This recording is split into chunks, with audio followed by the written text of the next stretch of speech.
Hello everyone, welcome to Maluka IAS. In this particular video series, we would be taking the previous year MCQs. Let's start. The first question for the day is, in the context of Indian economy, consider the following statements. The first statement is saying, the growth rate of GDP has steadily increased in the last 5 years. This question has come in 2011. Okay, and they are saying the last 5 years. So 2006 onward, that means 2006 to 2011. And we know in between, in 2008, the whole world has faced, tell me, the whole world has faced the global crisis, that is recession, subprime crisis. I have provided that much hint. तो अब आप खुद से करने का try कीजिए, video को pause कीजिए एंड ऑप्शंस के साथ इसमें फिट बिठाने का ट्राई कीजिए. सो first statement is the growth rate of GDP has steadily increased. That means for 5 years from 2006 to 2011 it is increasing. They have used the word steadily, but they are saying increasing. Next, it is saying the growth rate in per capita income that has also steadily increased in last 5 years. Tell me, if in 2008 when there is subprime crisis, there is recession in the world, India is also facing the recession. If there is recession, that means there are reduction in economic activities. Okay, if there is reduction in economic activities, that means there is reduction in income. If there is reduction in income, the salary, that means how can your per capita income can increase? So there is minimal chances. If there is minimal chances, so we have done this according to logic, because humanly it's not possible कि आपको 2006 से लेकर 2011 तक every year जो GDP रहा है वो कितना रहा है. ह्यूमनली ये पॉसिबल ही नहीं है कि आप उन परसेंटेजेस को याद कर पाएँ. इसीलिए what is most important is कि आपको ट्रेंड का पता होना चाहिए, और अगर आपको उस ट्रेंड का पता है तो आप जो है उसी तरीके से क्वेश्चन को कर सकते हो. So according to our trend what happen in 2008, both the statements are wrong. If both the statements are wrong, what this question is asking, which of the statement given above is correct? So neither of these statements are correct. Our answer would be D, neither 1 nor 2. So let's check the answer. It's neither 1 nor 2. Let me tell you, prelims के लिए आपका approach और आपकी strategy clear cut होनी चाहिए, time bound होनी चाहिए. And to facilitate your preparation in Maluka IAS we are launching the prelim 22 crash course, जो कि prelim cum test series crash course होगा. And it is starting from 3rd of Feb. 90 days for 300 hours, जिसमें कि GS coverage जो है आपका GS का syllabus prelim oriented comprehensively cover करवाया जाएगा, जिसमें जो इकोनॉमी का पार्ट है वो मैं ले रही हूँ, जिसमें कि मैं आपके economics prelim oriented comprehensively cover करवाऊँगी. साथ ही साथ इकोनॉमिक सर्वे एंड बजट को भी कवर करवाया जाएगा. ऐसे ही अगर आपने प्रीलिम में बहुत अच्छे से पढ़ा है एंड आपका जो जीएस पेपर 1 है वो आपने कट ऑफ क्लियर कर लिया है, बट अगर आप CSAT को क्वालिफाई नहीं कर पाए तो आपकी जो प्रिपरेशन है वो वेस्ट जाने वाली है. इसीलिए CSAT जो है वो मोस्ट इम्पोर्टेंट पॉइंट हो गया है, CSAT को क्वालिफाई करना. So therefore we have included CSAT classes in our prelim crash course, जिसमें कि जो CSAT की क्लासेस हैं वो आदित्य सर लेंगे, जो कि उन्हें 20 years प्लस का एक्सपीरियंस है, और उसी तरीके से वो आपको अपने एक्सपीरियंस के थ्रू जो है CSAT इजीली वे में कवर करवाएंगे. साथ ही एग्ज़ाम लाइक टेम्परामेंट और आपका एप्टीट्यूड वैसा बनाने के लिए डेली MCQs प्रैक्टिस किया जाएगा. यूपीएससी में 50 स्टैटिक पोर्शन का भी अपना एक इम्पोर्टेंस है. और वो स्टैटिक पोर्शन है that should be supplemented with current affairs. Current affair up to date रहना चाहिए, टू द पॉइंट्स नोट्स होने चाहिए, क्लियर कट, सो दैट कि आप जो है एग्ज़ाम से पहले रिवाइज कर सके और रिवाइज करके आप जो है उस तरीके से अपने कॉन्फिडेंस को बूस्टअप कर सकें। इसीलिए आपको to the points notes provide करवाए जाते हैं।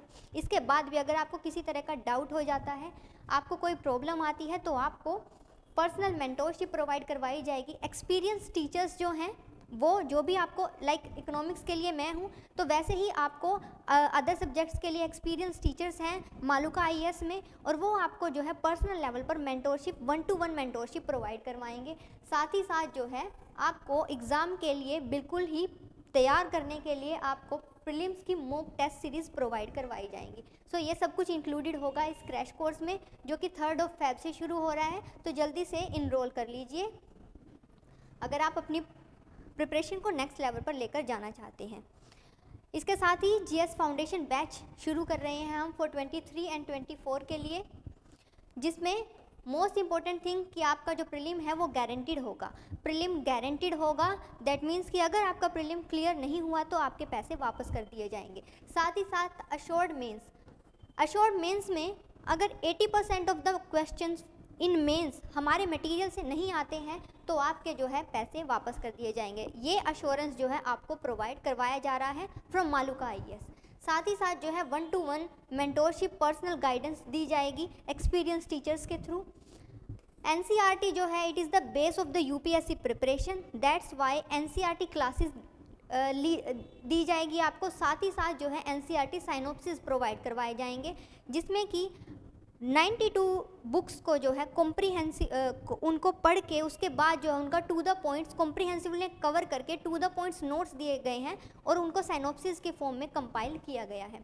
साथ ही weekly current affair classes up to date आपको रखने के लिए डेली आंसर राइटिंग करवाई जाती है, सो दैट कि आपकी जो है आंसर राइटिंग स्किल्स जो है मेंस के पॉइंट ऑफ व्यू से आपकी बहुत अच्छे से हो जाए। ये जो डेली आंसर राइटिंग है ये पर्सनल मैं ले रही हूँ। आंसर राइटिंग में मैं आपको बताऊंगी कि आपकी आंसर की अप्रोच क्या होनी चाहिए, स्ट्रक्चर क्या होना चाहिए, किस तरीके से आपको डिमांड को फुलफ़िल करना चाहिए, ये जो है मैं लेने वाली हूँ।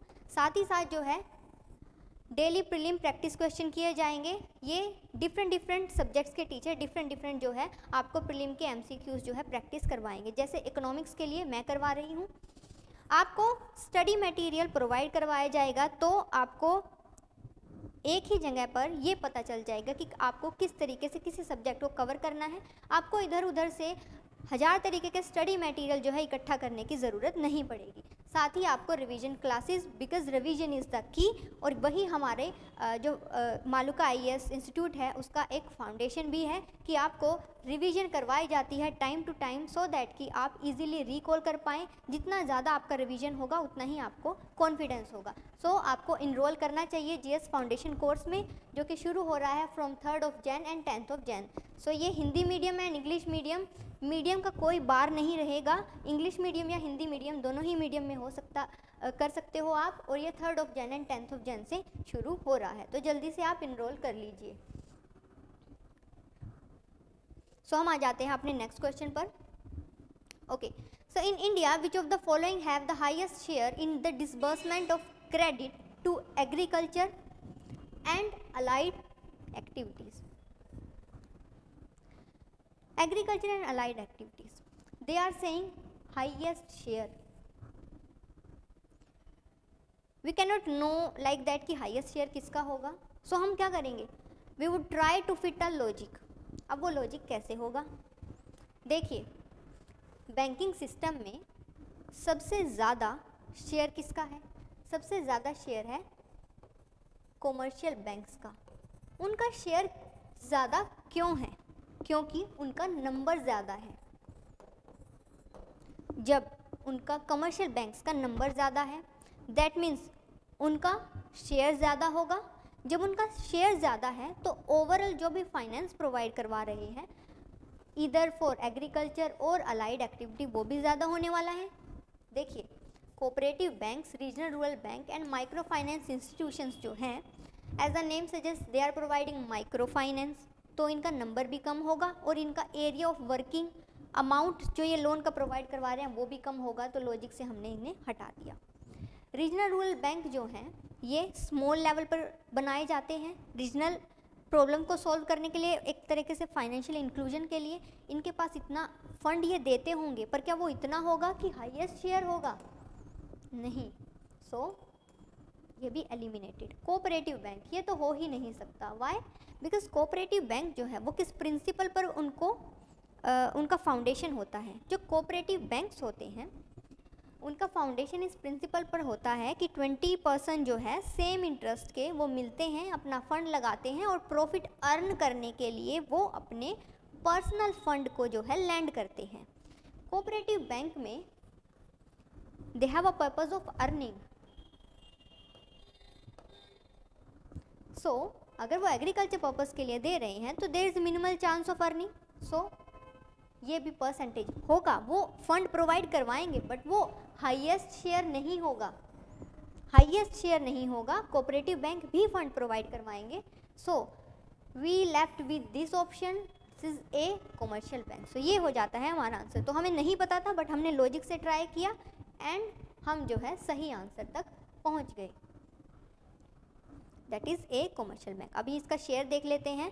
कमर्शियल बैंक के लिए it is 60%। For cooperative as I said cooperative bank are also providing but उनका हाईएस्ट शेयर नहीं होगा। वाई? बिकॉज ये स्मॉल लेवल पर है। 20 लोग जो आए हैं सेम इंटरेस्ट के साथ, उन्होंने अपना पैसा लगाया है, उसके बाद उन्होंने उसको लैंड किया है। नेक्स्ट आरआरबीज जो है वो और भी स्मॉल लेवल पर हो जाता है, that is only 10%। Okay, as I said CSAT की क्लासेस आदित्य चौधरी सर लेने वाले हैं। इनको 20+ ईयर का एक्सपीरियंस है। ये जो इनका कोर्स है वो 5 जनवरी से शुरू हो रहा है 11:30 AM। अगर आपको उनका डेमो क्लास लेना है तो आप नीचे दिए गए जो नंबर्स हैं इन पर मैसेज कर सकते हैं, आपको क्लास का लिंक भेज दिया जाएगा। ये एक तरीके से डेमो होगा। हम आ जाते हैं नेक्स्ट क्वेश्चन पर। ओके, सो स्टेटमेंट थोड़ा बड़ा लग रहा है, थोड़ा डरावना लग रहा है, बट हम पढ़ते हैं और ट्राई करते हैं कि कहीं कोई लॉजिक फिट हो सकता है। पहले लॉजिक फिट करेंगे, उसके बाद हम अपना knowledge. Which of the following are the methods of parliamentary control over public finance in India? They are saying we need to identify the methods. Method of what?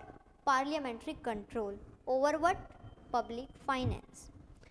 Let's read out the statement. First, placing annual financial statement before the parliament. If annual financial statement is placing before the parliament, that means parliament can show a control. When parliament can show a control, that means this would be right. Next, withdrawal of money from consolidated fund of India only after passing the appropriation bill. Passing the appropriation bill would require the consent of whom? Would require the consent of parliament. That means it is showing what? It is showing the parliamentary control. So statement 2 would be right. Next, provision of supplementary grants and vote on account. This provision of what? Of supplementary grants and vote on account, it would be provided by whom? It would be provided by parliament. So it require parliament consent. That's why it's a method of parliamentary control. Next, a periodic or at least a mid-year review of program of the government against macroeconomic forecast and expenditure by a parliamentary budget office. So इस तरीके के macroeconomic forecast अगर लगाने हैं तो उसके लिए क्या पार्लियामेंट्री कंट्रोल का ज़रूरत है? एंड पब्लिक फाइनेंस क्या इसमें इन्वॉल्व है? इट्स जस्ट मैक्रोइकोनॉमिक फोरकास्ट ना। सो ये हमारे क्वेश्चन के अकॉर्डिंग फिट नहीं बैठता। So we are eliminating this statement. So this statement is wrong. Next, introducing finance bill in the parliament. If we are introducing finance bill in the parliament, that means parliament would be controlling this finance bill. If the parliament is controlling, so it is according to our question. So हमने किसको wrong किया है? 4. That means 1, 2, 3 and 5. Answer would be A.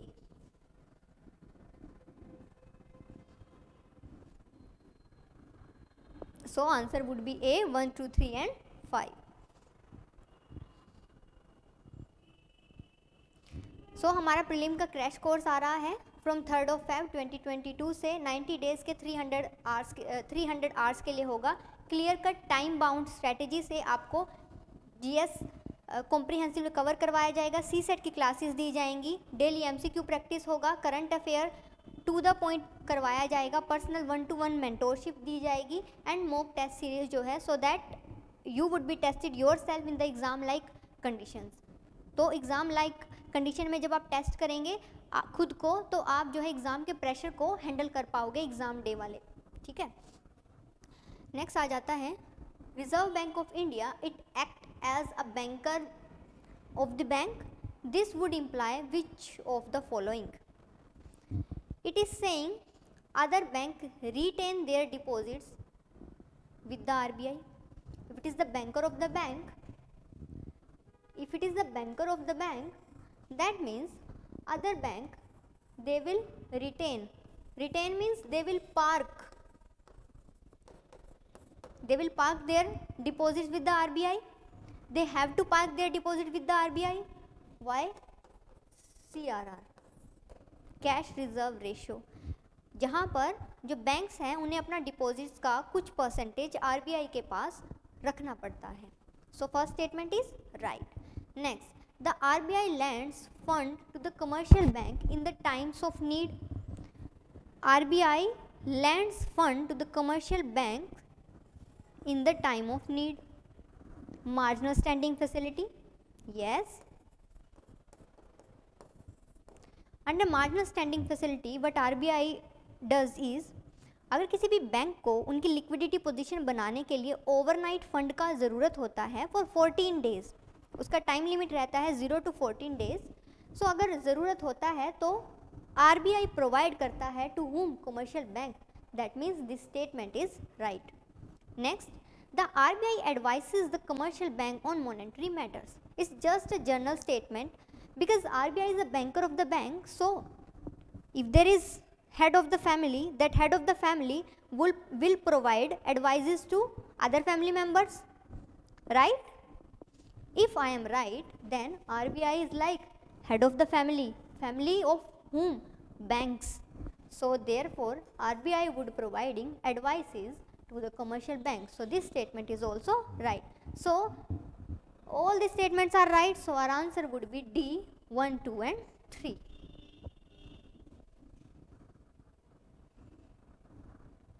It's 1, 2 and 3. Next statement. In India, deficit financing is used for raising resources for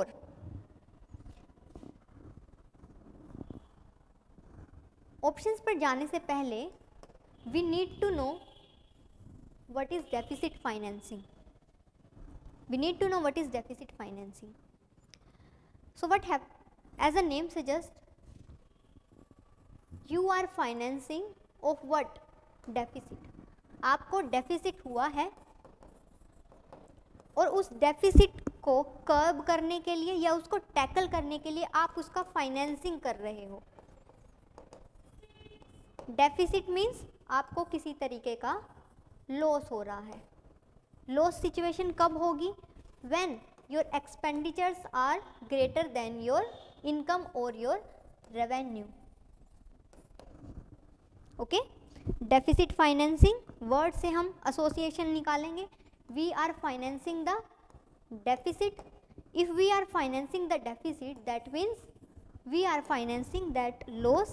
That loss arises due to the situation because expenditures are greater than revenue. When expenditures are greater than revenue,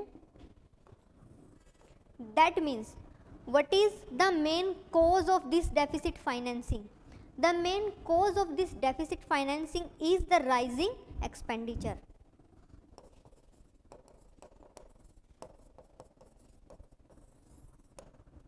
If the cause is the rising expenditure, that means now government को इस picture में लेकर आते हैं। That means who is doing this deficit? Government. Why? Because government expenditure are greater than revenue. Now tell me government के expenditure क्या होते हैं? गवर्नमेंट एक्सपेंडिचर क्या करती है? एक गवर्नमेंट एक्सपेंडिचर वेलफेयर स्कीम्स के ऊपर या जो है पब्लिक सर्विसेज के ऊपर जो भी एक्सपेंडिचर करती है वो होते हैं गवर्नमेंट के expenditure.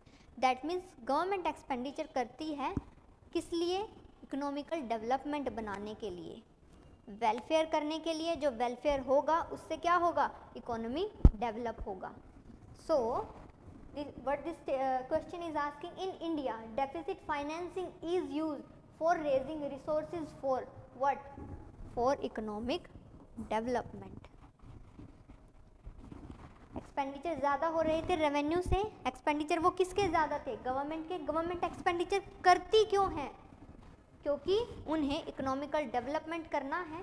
That's why our answer would be A, economical development. Economical development. So deficit financing is nothing but a difference between expenditure and receipts.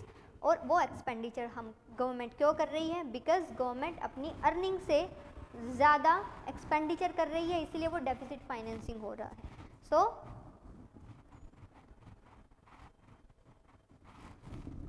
So thank you for your time. और आप जल्दी से मालूका IAS का prelim का जो crash course है उसको join कर लीजिए। 3rd of Feb से जो है हमारा बैच शुरू हो रहा है। Thank you.